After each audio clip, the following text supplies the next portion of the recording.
Welcome back to the Gruber Morning Show. Lucid joins the NACS standard. BMW challenges Tesla's EV battery supremacy. Starlink is going to be profitable. There's IPO talk and even talk of Starlink and SpaceX being larger than Tesla Motors. What's this about batteries going back to sulfur? Easy. I'm Pete Gruber. I'm Mark Schaffner. These and other stories on the Tesla Morning Podcast. Gruber Morning Show. Gruber Morning Show. Good morning and welcome. I just realized that my text on here. Remember, I read anything that's written. They call me Ron Burgundy here, folks. But it looks like we've got a YouTube comment already from Sammy Kamal. He says, "Let's go, Lucid, family, woo-hoo," and a lot of emojis there. Keep adding on to your Lucid positions. Everyone stay focused and discipline hard. Work, dedication together as one Lucid family. Goonies never die. So, Mark, what's going on with Lucid? You've got some more information today. Well, a couple of things that are popping in the news. Lucid announced finally that they're going to adopt the NACS standard. I think they were one of only 3 holdouts at this point of the automakers. And I think I was speculating when we were talking about this a couple weeks ago that now that Tesla's version 4 or generation 4 charger is officially listed as 800 volts, it's only a matter of time before Lucid says they'll join. Also, Lucid and Rivian are both posting earnings tonight. Okay. So that will be interesting coming up with the news. There's a lot of chatter. Is Lucid going to finally formally announce the Gravity SUV? Did their earnings beat or fall short of Wall Street expectations, which the Wall Street expectation is that they're going to lose about 35 cents a share. There'll be a lot of stuff going on with Lucid. I'm sure that we'll probably put some postings out there on the Gruber Morning Show Facebook site when we get the news. What is the guidance regarding Rivian? The guidance regarding Rivian has been that they're still going to be losing money. I don't have the exact Wall Street guidance on that particular one, but they're widely expected to beat analyst guidance because their deliveries came in higher than expected. Interesting. Okay, so it's a momentous occasion today. Pete, real quick, you want to talk about the image behind you? Yeah, image behind us. All right. We were going to use the traditional AI-generated newsroom image, which is usually pretty colorful and very technical. But I tried something different this time. I had both, actually. I asked for a futuristic Tesla vehicle in Sedona, Arizona, and this is what it came up with. It's a little bit darker than I would prefer, but you definitely have some beautiful lines in that car. That's a beautiful car, and that might be something that could approximate Cathedral Rock in the background too. Really? Really, really like that view in that picture, though. Yeah, what I find is that AI should be aware of these landmarks, like Cathedral Rock. I mean, if it's scouring the internet looking for images that are tagged with that, it should be an easy find. I mean, you and I can do it easily just going to Google, but for some reason, AI just doesn't differentiate that well. Yeah. We got to work on your guys' prompt engineering. So at the end of your prompt, when you say, give me a roadster in Sedona with Cathedral Rock in the background or in the foreground, we got to do a little deeper prompt engineering. AI you have to be very specific with it, I think. Very explicit, yes. That reminds me of several years ago, worked for a human resource information system company or a payroll processing company. And we struggled at times culturally with working with our team from India. Mm-hmm. And they're great people. Enjoyed working with them a lot. But the way that they interpreted our instructions, you would never have thought of how they could misinterpret something the way that they did. Really? Yeah. And AI is not that different. You have to be so explicit and so careful with what you talk to them about. I know exactly what you're talking about because oftentimes when we're eating supper, I'll get a call from the guys in India, and I find that same issue. When I ask them questions, the answers aren't always predictable. Yeah. Yep. The interpretation and, of course, the accent and all of that. So one of the other things I wanted to share with you guys is on our website, and I was going to bring a picture with me, and I'm sorry I didn't, Jesse, but if you can bring up our website and go to the video section on the Gruber Motor website, we have a number of, oh, there you go. We have tutorials out here. And we're forgetting how many we have out here, actually. Yeah. If you click on the video tab. This is the videos tab. I'm showing the Okay. videos. And then how-tos or tutorials. How-tos. There we go. Yeah. Okay. We get asked these questions in these podcasts all the time. How do you do this? How do you do that? How do you take out an MCU? How do you remove a Tesla Roadster PEM? How do you resurface the headlights on your Tesla Roadster? And there are a number of them out here. What we're going to work on this week is getting the thumbnails consistent so that there's always an explanation for what the video is. The other thing that we need to do, I found, is we only had Tesla Model S and and Model 3. We're going to do slight variations in the thumbnails so you can quickly determine which car it is that you're interested in. So if you have a Model 3, you know exactly what colors to go to. Sure. But I did want to point that out because I was surprised at how much content is already there that we're not promoting. Yeah, we've been building on the website for, goodness, years. And I still remember you were on vacation, in fact. And I was here with Victor. We were on the Roadster podcast, and he had brought a little IGBT capacitor and said, look, these are the little guys that blow out on the PEMs. I'm like, that's interesting. Let me go try to look up something on that. Right. The next thing I know, I'm looking at a Gruber Motors 2017 article on what happens to the PEMs and what happens when you lose your IGBT or when those capacitors blow or whatever happens. And that was all on our website. It was all well documented. And I suddenly, instead of having to do some sort of research, I just went back to our website and reiterated what we've already told people. Yeah, and the reason is we have just shy of 1,000 out there on the Gruber Motor website. That's why we're or the Gruber Motors YouTube channel, I should say. Yeah. And but anyway, this is an IGBT transistor. That's what Mark was just referring to. We keep a few of these props here. Hold that up one more time. I did your close up. Okay, do a close up here. Okay, there you go. Yep. There you go. And what's interesting is in the critical power world, the transistors they use, and it handles basically the same current. 400 amps, 800 amps or so. What Tesla decided to do was use a whole bunch of these on 3 power boards and connect them in parallel. What they do in the critical power world, they use a large form factor IGBT. And I don't have one here behind me. I'll bring one the next time.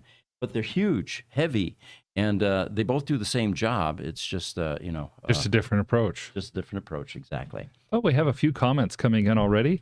First, Exploration on YouTube says there's no dust on that car. That's true. If you're in Sedona and you don't have red dust on your car, you're a strange person. Because it seems like there's always dust on the cars, or it's been raining. Zri Ali from Instagram says hi from Iran. Welcome, yes. Welcome. And he's giving us an emoji and a Persian script that says Persian in hello. Okay, well, thank you. Appreciate you joining us from the other side of the world. YouTube, Peter L. says, good morning, guys. Nearly missed the live stream, but remembered Arizona doesn't have daylight savings time. Yes. That's right. I have a clock at home that switches automatically. I woke up early Sunday morning and looked over at the clock, and it said like 3:10 or something like that. And I thought, that's not, I can't hardly believe that. Yeah. That's unreal. I'm not tired like that. So I went and got up and went downstairs, and sure enough, my clock said 10 after 4. Okay. All right. Very cool. I think my cell phone does it automatically too. Yeah. So we might not have some of our regulars here because they might not realize that we've switched times. We are now in the Mountain Standard Time Zone, the same as Denver. Facebook, Musa Kulabali says, super. Thank you for joining us. Yeah. YouTube exploration, we already did the dust on a car, but you know what? He may have had a spray bottle of McGuire's. And, for a photo shoot, usually the photographers come prepared. That's They wipe right. these things down. But of course, this is AI, so there was no photographer. This is a artificial intelligence rendition based on responding to a prompt. I love that driver stick. I guess that's a camera instead of a mirror on the back. Yeah, Let me cool. lean over and So we have a question from YouTube. 91Kit, K-I-T-T says, question for you guys. With many auto manufacturers switching to the NACS plug, do you see an issue with crowded Tesla supercharger stations that are already busy with just Teslas currently? Well, I would be concerned about that, except for a couple of things. Tesla is continuing to build, and later on in this podcast, we're going to talk about the fact that they've just opened their 2,000th supercharger locations. But the point here being is it's not just Tesla. Now that the whole world realizes this is the adopted standard, any charging manufacturer in their right mind is going to replicate what Tesla has been doing and continue to create NACS charging systems and stations. well, in fact, the charging manufacturers, I know that Electrify America and ChargePoint have already announced that they're going to retrofit their charging station to take NACS adapters as well. Very cool. So I don't think it's going to be any different than it would have been otherwise, because except that you're going to see more mixing. You're going to see Teslas that are on non-Tesla chargers more often, as well as non-Teslas that are on Tesla chargers. Question from Instagram. Muralid Haran Swarop says, hello from India. Well, thank you for Hello joining and us. welcome. Yes. So one of the news items was, and this is the headline, BMW sees itself leading Tesla on batteries. Quote, unquote, Tesla needs to close the gap with us. So the bold statement is that BMW is confident that their new battery design holds the key for the upcoming generation of all electric vehicles. Now remember, the Germans are engineering savvy. And I would expect nothing less from the Germans than to take a look at a product that is successful and improve on it. Sure. And then start to create it. So, but they did say that that it would be companies like Tesla, not BMW, that would have some catching up to do. Very bold statement there. It is the first BMW cylindrical battery which will be powering the next generation EVs, they feel, starting in 2025. They expect that this battery that they have designed will provide 20% more energy and up to 30% more range. The batteries are also expected to feature a 50% reduction in battery cost, as well as a 60% lower production-related carbon emission than the current generation prismatic cells. So when they were asked by a magazine called Automotive News in Europe about its strategy to close the gap with rivals like Tesla, the BMW Group production boss, Milan Nedjerkovic, noted that the German automaker would not need to catch up to anyone.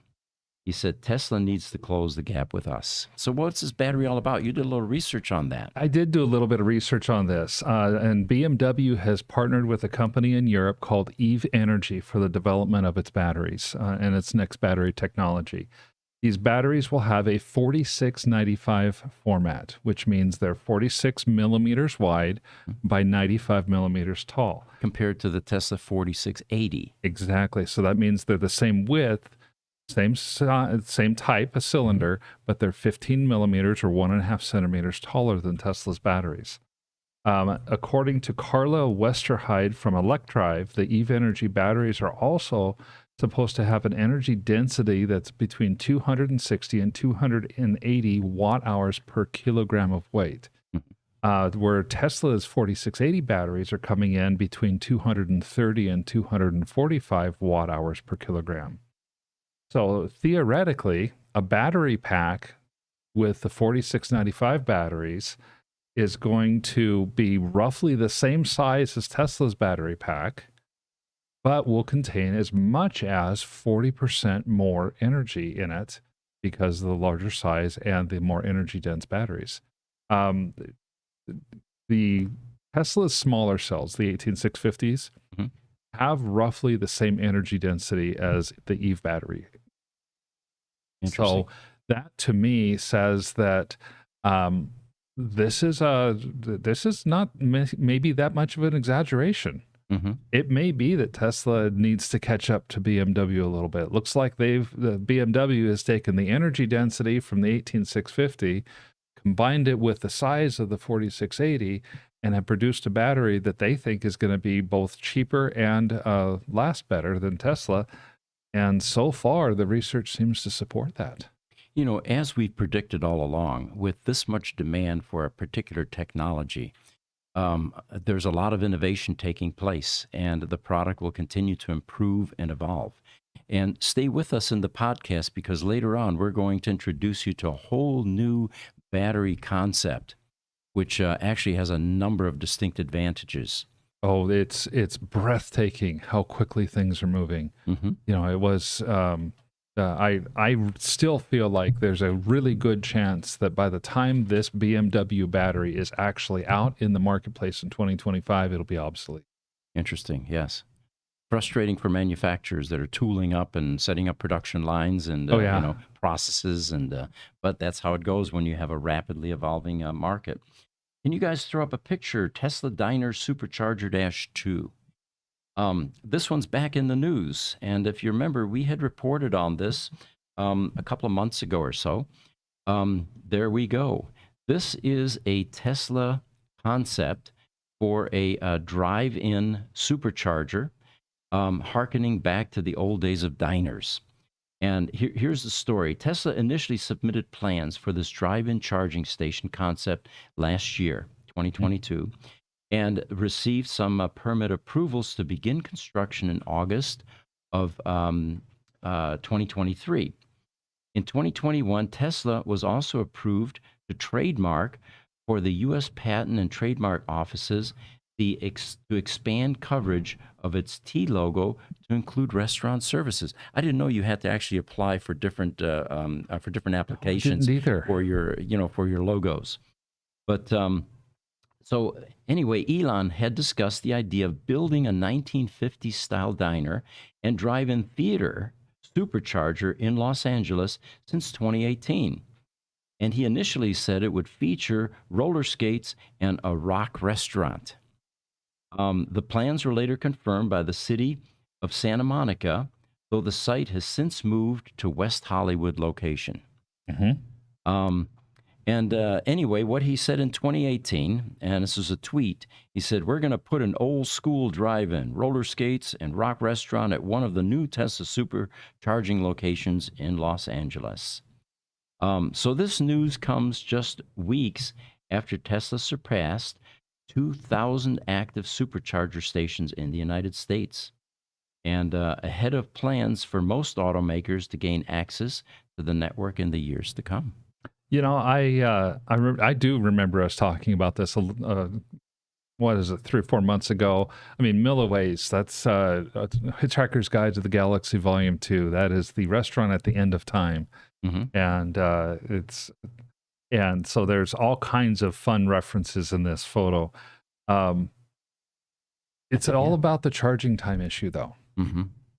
You know, people or companies or the press, they talk about the charging time issue, and there are several ways that people are trying to attack this issue. Either they're trying to make batteries that charge faster. We were just talking, we're going to talk further about batteries and have talked already about batteries and that charge fast. Another way to address the charging issue is the batteries can be smaller. It takes less time to charge a smaller battery. Companies make smaller cars. They make city cars with a smaller battery that simply is a more efficient car, and it doesn't take as long to charge. A third way is like this, though. Mm-hmm. You just give something for people to do. Entertain them. Yes. Entertain them. Give them a restaurant. Give them a little drive-in or something like that. And then they don't mind the time for charging. It becomes its own event and destination almost. In fact, you give them a slip and slide, and you can't get rid of them because the kids don't want to leave. You know? But if we can pop up another picture, guys, it's the Tesla Diner Supercharger, and that's what currently is under construction. And of course, like anything under construction, it doesn't look anywhere near like the final version. But what's encouraging here is that they got past all of the permit processes. In California, I can only imagine is tough. And it looks like you got the graffiti artists in there already. Oh yeah, starting looks to like the embellish graffiti it. artists have been busy. Yeah. But at the same time, it's not an old pizza, not an old pizza place in the picture anymore. Anymore, that's right. Yeah.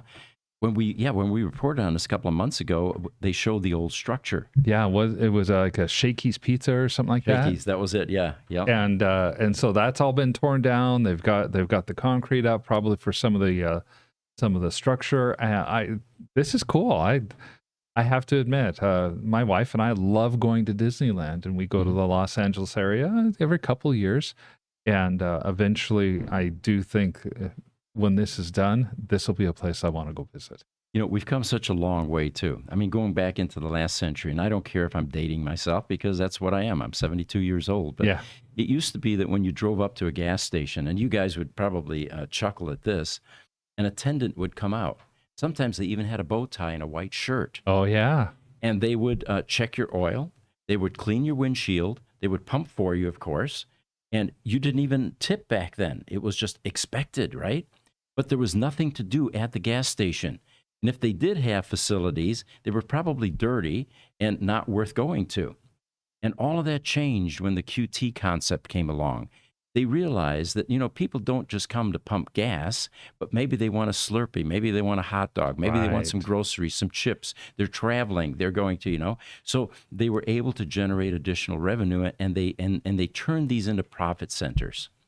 Not that they weren't making money on gas previously, but it's pretty competitive. I still remember hearing about the gas station owners that were so full of trepidation because of the change. They're like, I don't know about this. People paying at the pump, and they'll never walk in, and and it was all a scary thing. And every change, that of course, I found out they could make more money. Well, their source of income back then too was they did service work. So it wasn't uncommon. You had the pumps, and then you had a bunch of lifts, and you had mechanics working on cars. Yes. Yeah, totally different. We have a bunch of things to go through here. Instagram, Zri Ali is with us again. He says, I love DC to DC converter and switching power supplies. That is a cool technology. I agree with you. We use them at Gruber Motor Company pretty broadly, especially in the battery bunker. And you would think that it would be highly inefficient to convert DC to DC, but that's how you change voltages in the DC world, because AC is pretty simple. You get a transformer. Right. In the DC world, you have to do a conversion.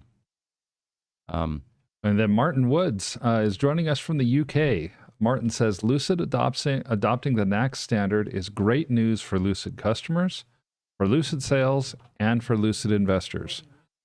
These days, we were talking about this earlier, these days you have to talk about the holdouts because there's such a small number.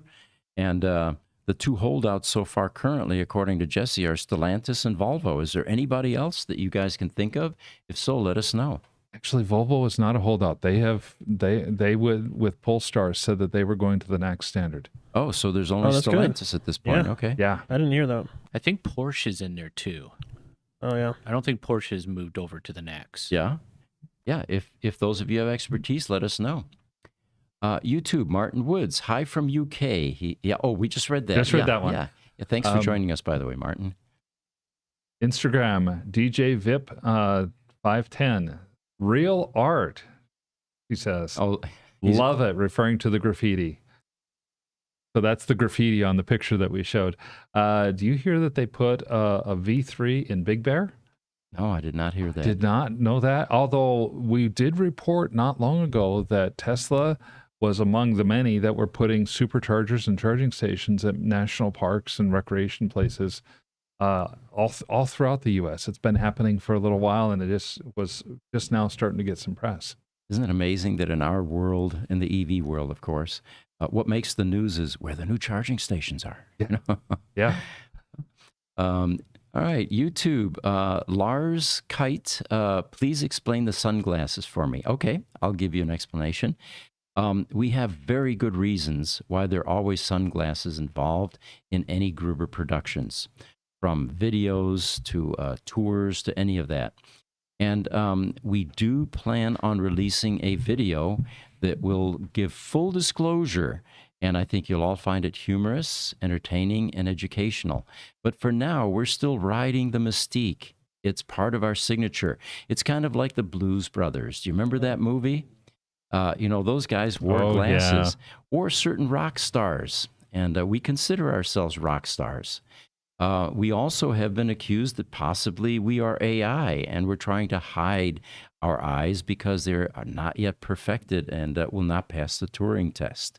So there are a number of speculations, and we continue to keep those alive. Well, I know. And I mean, last week I had a ton of fun last week because it was nothing but the glasses last week.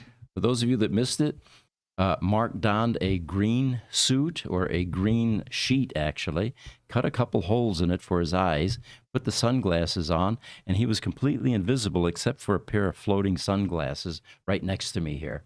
And of course, it was Halloween, so it was an appropriate time to do something. It was like a lot that. of fun. It turned out really well. YouTube, Peter L. says, Canoe had an interesting tweet the other day. Looked like their pickup truck is going through a puddle with a date 11/10/23. Have you heard any rumors? I have to admit, I have not heard any special rumors, but maybe Richard's our person to ask on this one. He is our canoe investor, is he not? That's right. So I looked at a little bit of research, and it looks like they may be revealing a 4-door pickup truck. So we will see. I noticed the cab looks extended. So that's all I've got, though. And we'll see. Very cool. YouTube, Definitely. Martin Woods from UK said, Lucid earnings today. Yes, we talked about that briefly, and we're anxiously awaiting the outcome of that.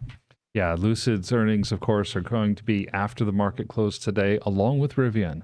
And anxiously looking forward to both of those. YouTube, Lars Kite says, the reflection of the monitors are really not a plus for y'all. Like your content, but hate your glasses. The reflection that you're seeing on the glasses is not so much monitors as it is the studio lights themselves. Yes, exactly. Because I can close my monitor here on my computer, and you'll see me better, but you didn't see anything change on the glasses. He does say later, he thanks you for explaining and states that he will live with the glasses. We appreciate that, yeah. And it'll be entertaining once we do the reveal. Plus, if you purchase one of our sunglass holders, you may or may not get an explanation with that. I can't say for sure. There we go. $79.99, except after a 10% off using code Richard or Aaron, drops it down 10%. Yeah, bear with us, folks. We're still learning how to do product placement and how to do advertising. It's we're not experts yet. YouTube, Richard Flenke joined us. Welcome back. He says, as of November 2023, Mazda, Stellantis, and the Volkswagen Group are the only automakers who have not announced that they will adopt NACS. Thank you, Richard. I really appreciate that. Glad that you joined us today. Yeah. So here's another news item. Starlink is now breaking even with cash flow, according to Elon Musk. And he said an IPO is becoming more attractive. I can't wait. Between SpaceX and Starlink, I think those are going to be legendary IPOs. I think they are too. I mean, if VinFast can do what it did, can you imagine these real companies doing something like this? Oh my gosh, yes. And in all respect to VinFast, we certainly hope that VinFast is able to be successful and have a good rollout. I know that they've had some build quality issues on some of their cars, but unlike a lot of the other EV startups, they are actually selling some cars. Yes. In all fairness, we have a TikTok comment from Kieran Markham. Thanks for joining us. What is NACS? NACS stands for North American Charging Standard.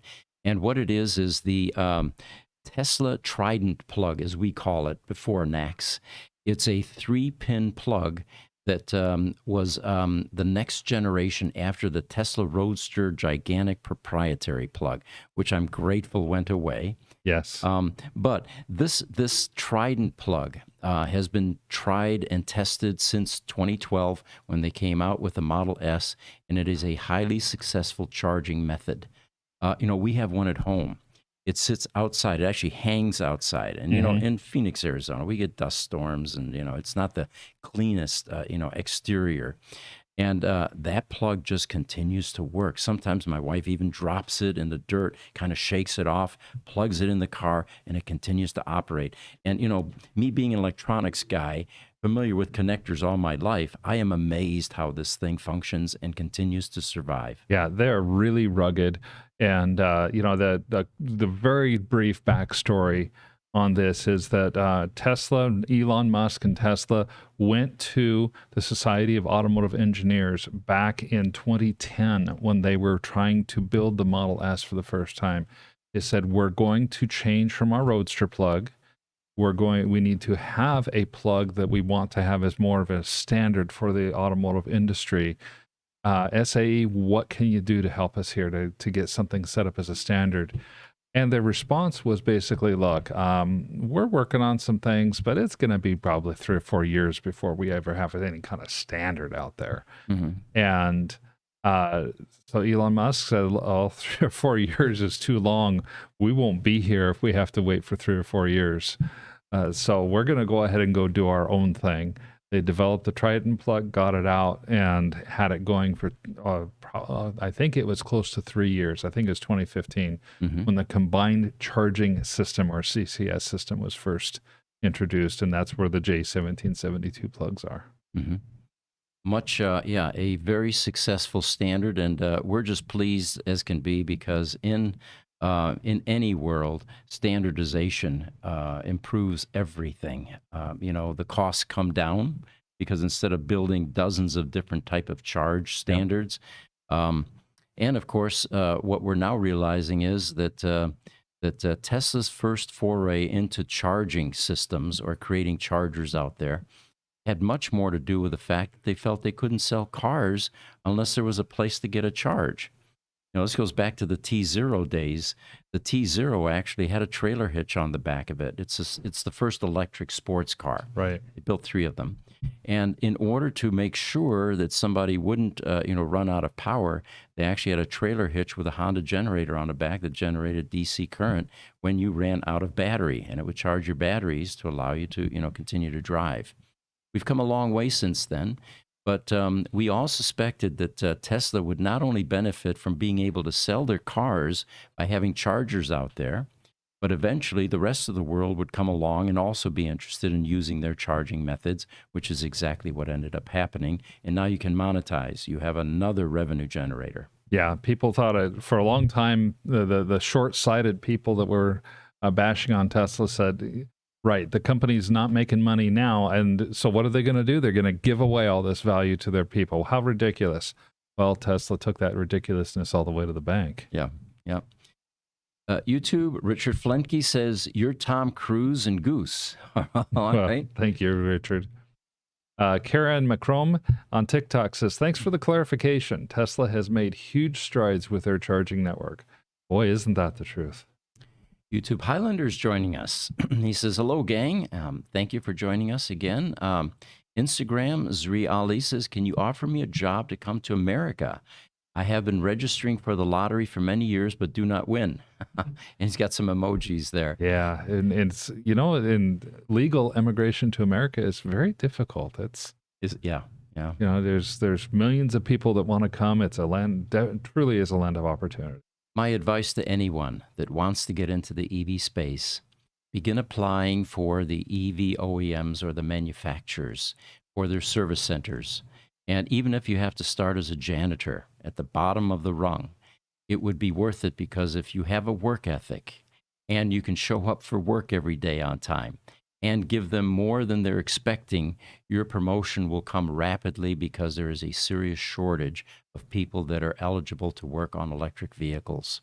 Yeah. And OJT, on-the-job training, is a extraordinarily valuable education, especially when you have a shortage of learning institutions that are able to teach these subjects. Yes, definitely. And I think that shortage is only going to get worse over the years because the rate at which electric vehicles are being adopted is so much faster and so much higher than the rate at which people are being educated to work on those electric vehicles. You know, Highlander is saying from YouTube, I post kindness is still free on YouTube, and now they're starting to block me. I'm confused. Boy, that is kind of confusing. You know, we'll say it all. We'll say it here too. Kindness is always free. But I don't know. Maybe YouTube is blocking them for the word free. You know, YouTube is doing some strange things lately. We posted a video last week, and they were confused or concerned about the fact that it had election results from Argentina in it. And the problem is you can't get a hold of anybody at YouTube. Are you listening, YouTube? We would love to discuss this with you and clarify that none of this is true, but we're not able to reach you. So, and it's not just us. Yeah. Richard Flenke on YouTube. If you work on EVs, he says, don't forget polarity matters. Yeah, that plus and minus makes a huge difference. Oh, yes.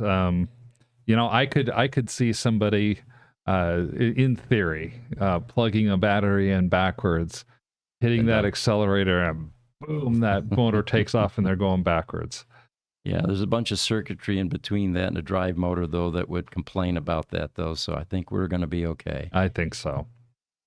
So continuing with the Starlink issue for a moment, that they've received break-even cash flow, which means that they're no longer operating at a loss. And we can expect some profitability, perhaps, unless they go on a spending spree and get a whole lot more satellites out there. But I think that once a company reaches that parity, they carefully preserve that status. Sure. Yeah.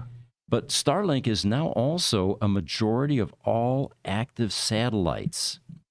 And, you know, I guess there are a number of them out there. And Elon must have sent so many up there. They are becoming the majority.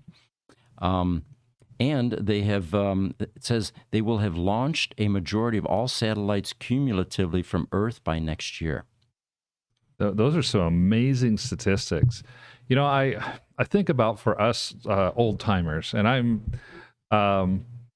if you remember the time when global positioning systems were brand new, or even before that time, that's easily in our lifetime. I'm not sure I could say the same for Cass and Jesse and Richard and Aaron over here.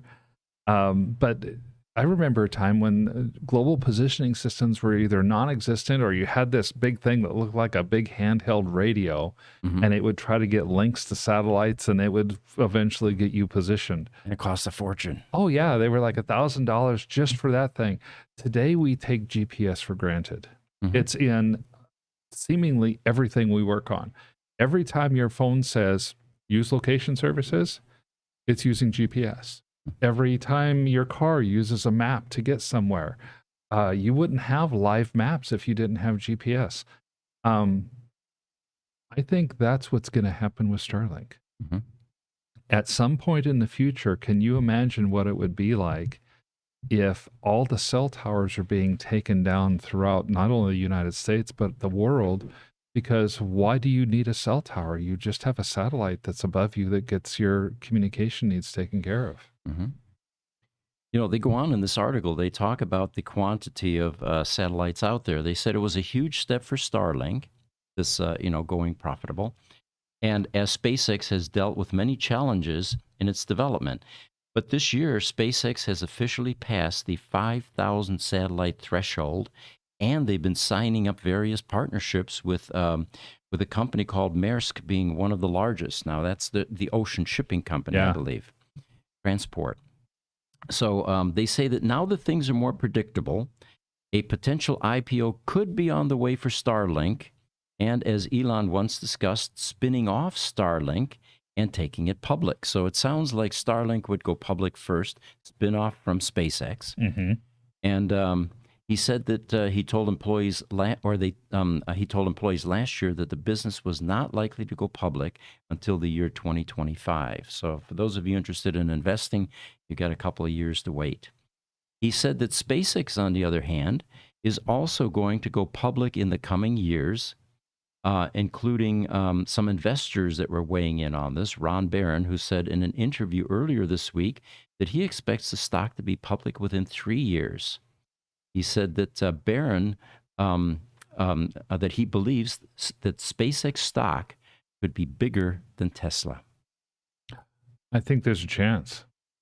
Again, with what Starlink has the potential to do to revolutionize our world, we're already seeing some of that with the wars that are happening in Europe and Ukraine and in the Middle East. Sure. When you destroy the terrestrial infrastructure, what do you have left to communicate? You have to look up at the sky. Yeah, and the fact that most anybody can get a Starlink subscription, as it were, and be able to do that communication, it's going to be revolutionary. It's going to be a real change. And I come from the radio frequency world, and it's all about line of sight as you get higher in the frequencies. If you have obstructions, on the planet, those impede the ability to transmit data or any kind of information. But if it's line of sight and you can see it, there are no impediments to that. So it's a highly efficient way of bidirectional communication. Yeah, so it'll be interesting to see. A few more comments that we have. Martin Woods on YouTube says there are more EV chargers in the UK than there are fuel stations. What's that like in the USA? Says you can't drive anywhere in the UK without seeing Teslas. Yeah, I can't imagine that we're at that tipping point here yet, but still a lot of gas stations, in other words, and of course the ICE conversion is still well underway. I don't remember the statistic, but the EV adoption in the U.S., isn't it under 10% at this point? Yeah, EV adoption in the U.S. is only at about 8%, where in Europe it's somewhere close between 14 and 16%. And in Asia, especially over in China, it's above 20%. It's close to 25%. Now, that Norway has the best adoption in the world. Yeah. They're up above 80% on their EV adoption. Here in the U.S., we have about 175,000 gas stations. We only, last time I checked, which was about 6 months ago, we were about 60,000 EV plugs at about 6,000 or so EV charging sites. Mark, you have a gift. The way that you can remember these statistics it's unprecedented. Aren't you guys amazed when he does this? So, that's why I'm a chief financial officer, because it's the numbers. You're in the right job. I'm in the right job. But I know that the EV charging station growth is, oh goodness, it's between 50 and 100% a year, the way that it's growing out.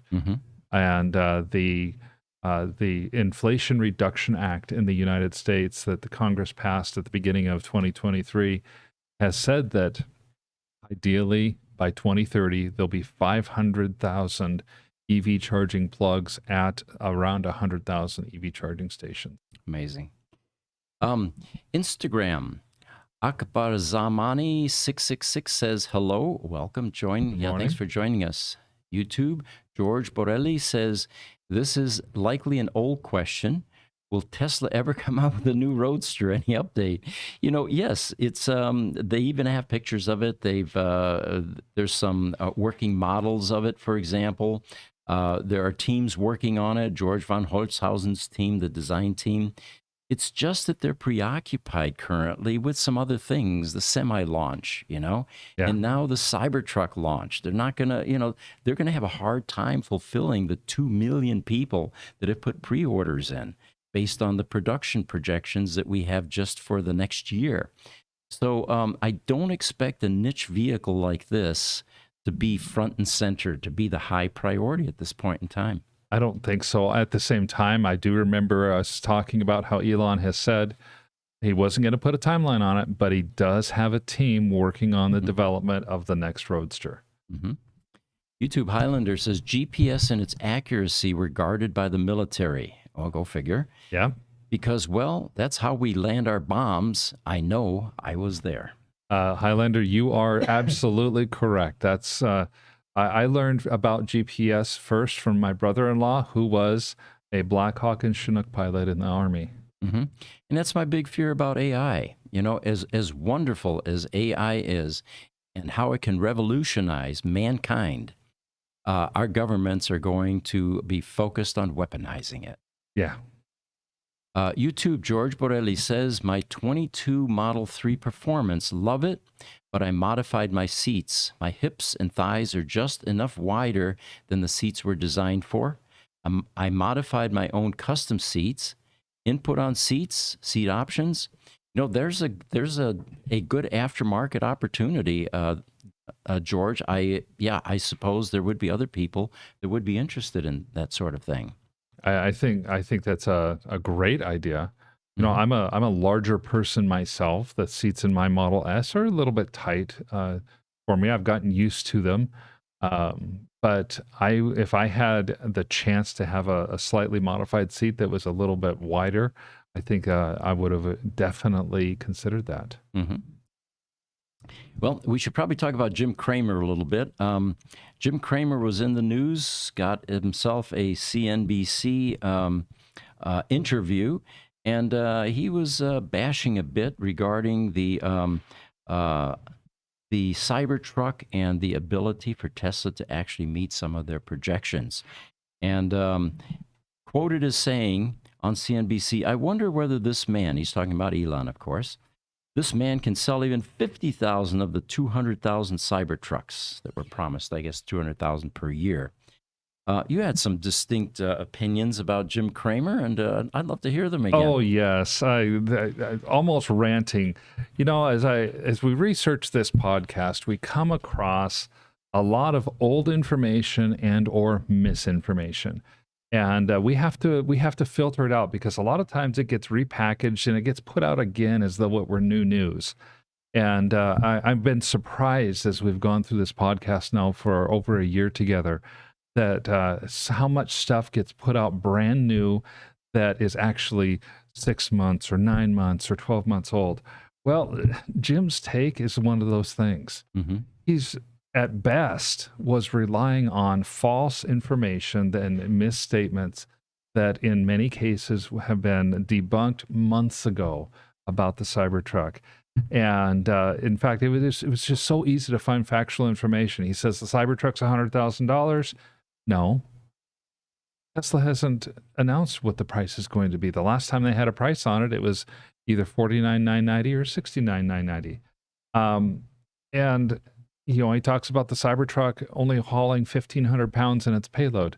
No, Tesla's never said that. They've always said that the Cybertruck is going to be more like an F-250 heavy-duty type of truck with a 3,500 pound payload and 14,000 pound towing capacity. So basically, I think that his rant may have enhanced his value as an entertainer, but with those kinds of things, he's not a newsman. All right. Actually, the headline here is Jim Cramer tries to give Tesla Cybertruck synopsis and gets it all wrong.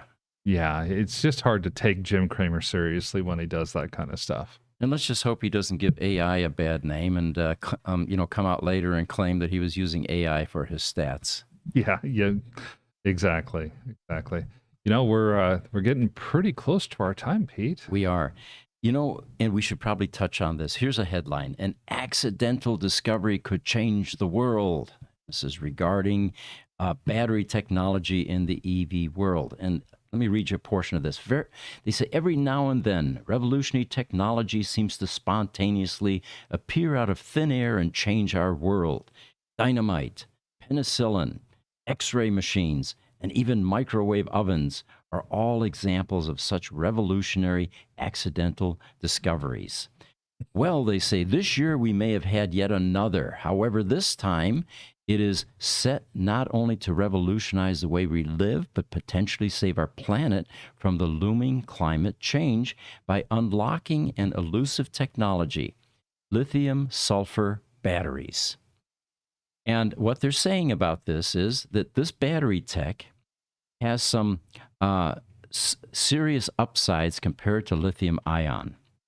Since the early 90s, we've been using lithium ion batteries. It powers everything from iPhones or cell phones, the Teslas, to the energy grid backup facilities, and even satellites. But despite the fact they have brought us into the 21st century, they have some severe downsides, or the technology does. There's a density problem. They say lithium-ion packs are relatively energy dense, but they're still quite heavy, large, and bulky. And the limits on electric cars are range because the batteries are so heavy. And it makes the batteries unfeasible for some applications like commercial electric planes and ships. There's even a fire problem, which everybody well knows with lithium-ion batteries, because a damaged cell can spontaneously catch on fire and burn intensely. Love that adjective. Just look at what happened with some of these Samsung old phones or the Rimac EV that Richard Hammond crashed. That's right. So this is why scientists at Drexel University were looking into a brand new type of battery known as lithium sulfur. And one of our opening statements was, sulfur getting used again in batteries? Remember, the traditional batteries, sulfuric acid is a large component of that, along with lead. Absolutely. Sulfuric acid, in fact, is the electrolyte that makes regular batteries work. This is an amazing discovery because what the people at Drexel were looking at was that they've got a battery that has potentially 10 times the energy density of lithium ion. It doesn't catch fire. It's not prone to catching fire, but it tended to run down quickly. In fewer than 1,000 charges, these lithium sulfur batteries would be completely dead. And that's because the chemical reaction of the sulfur. So the scientists knew that there might be a way to get sulfur to not chemically react in the way that it was, which was killing the battery. And they stumbled across a method that effectively stops the chemical reaction that even occurs in current lithium-ion batteries that causes battery degradation over time. You know, they said that they were so shocked by this revelation, they had to check it 100 times to ensure that they weren't misreading it. Right. Well, it got all of the benefits that we talked about, and now they've got at least twice the charge. They put a battery through 4,000 charge cycles and still didn't see any noticeable degradation. Absolutely amazing. One of the chemical phases they put it through, and I wanted to pronounce this, monoclinic gamma phase sulfur. Pretty cool name. Yeah, Hey guys, it we definitely got 3 is. minutes. We got 3 minutes to go. All right. So we are going to our next phase in the podcast here, which is going to be the Tesla Roadster podcast. And in order to make that migration into the next podcast, we have to reset our streaming services. So that's why we need to close this here in a few minutes. It might be good to just simply grab a few of the last comments here. Instagram, the Gepard203 says AI should always have a manual override. Yes. YouTube, Serdar Uzamez says, hello, any chance Tesla Vision will support Summon or Smart Summon in Model Y and Model 3? Don't know that, but that would be handy. It's coming. Yeah, I looked it up. It's on its way. It's on It's on its way. Okay. Lido, Idaho, and YouTube is joining us back again. He says, hello, guys. I'm having lunch in Virginia. Good morning. A Highlander says, Jim Cramer, lots of laughs. And then Lido, Idaho adds, Cybertruck is too expensive. Is it really $100,000 now? No, that was the take by this pundit that had what appears to be inaccurate information. As was pointed out, Tesla has not yet announced any price changes, but we don't think it's going to be $49,000. Niels from the Bion Danish Genome Institute is joining us too. He says, non-Tesla EV charge points are often either busy, very slow, or broke. So comparing the number isn't just like that. And he's talking about Denmark, by the way. You know, the uptime in the U.S. is pretty impressive, actually. Overall, yes. For Tesla, 99.95%. For non-Tesla, about 80%. So there is still some room for improvement for non-Tesla. Trucker Alistair is joining us from YouTube. Welcome back. He says, greetings, GM and others behind the scenes. Wow, Lucid gets Tesla's charging plug. Nice. All right, Nice. guys, 45 seconds. Do a lightning round. Everybody will see you on the next stream if you want to stick around. Yep, you will see us on the next stream. Stick around in In fact, 3 why to don't 5 minutes. why don't we start our next stream with answering some of these last questions? So we Great encourage you idea. guys to stick around. And then I guess the best way to say it is take care, and I'll see you in about 5 minutes. Thank you.